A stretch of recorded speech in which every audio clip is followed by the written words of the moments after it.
Magandang tanghali mga kapatid. Dog person daw ang professional volleyball player at beauty queen na si Michelle Gumabaw. Kaya bilang isang fur parent daw ay dapat responsable at i-enjoy ang bawat oras kapiling ang mga alaga.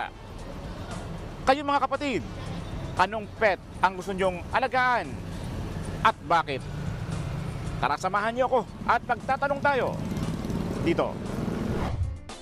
Aso kasi sila yung mga friendly sa mga tao.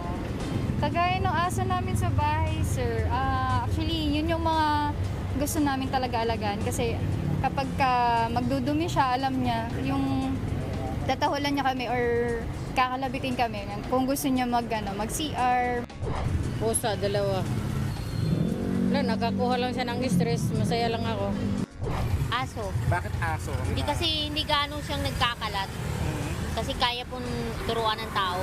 Kasi may kids kasi ako, may mga anak ako. Gusto din nila ng aso. Ayaw nila ng pusa. Okay. Pusa pa rin talaga. Bakit pusa?